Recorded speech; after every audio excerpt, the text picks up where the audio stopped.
Hi, my name is Jing, and I'm a PhD student in the University of South Bohemia. And during my time in City College, I worked with these butterflies called the grass yellows.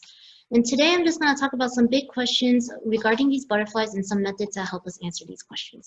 So imagine you're walking through the fields in Florida and you happen to capture this little butterfly here. And you decide to share a photo of it to your friend in Cuba who happens to be a Lepidopterus.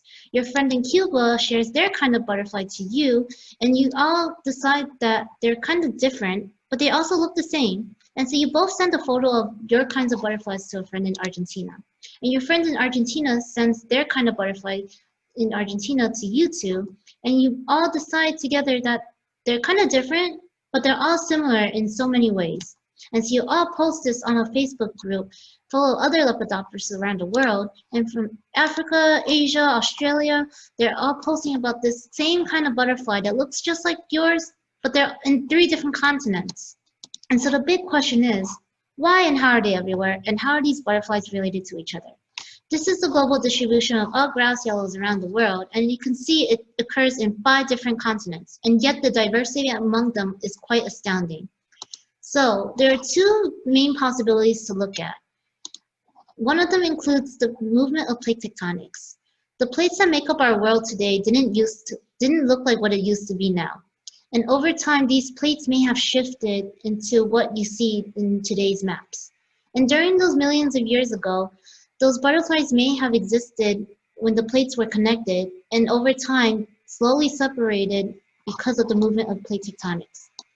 The second possibility includes the movement over continents.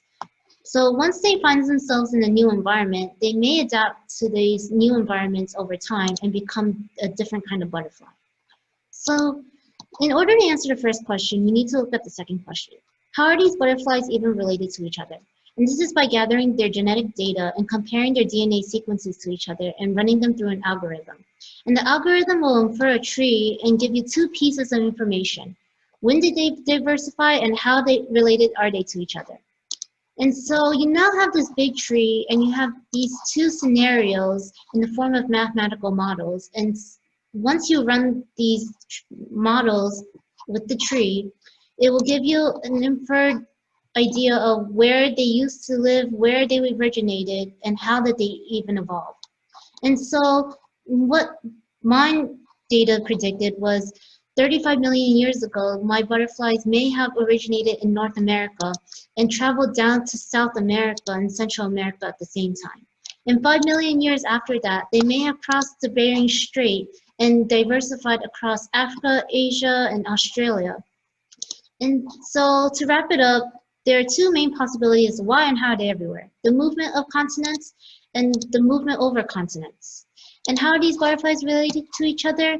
This is by obtaining their genetic data and running through some algorithms. And so now you have these 3 big puzzle pieces along with the movement of plate tectonics and their geological history, and that will give you the full story of how they're around the world. And so there you have it. Don't underestimate the power of these butterflies to take over the world, and have a happy Humboldt Day.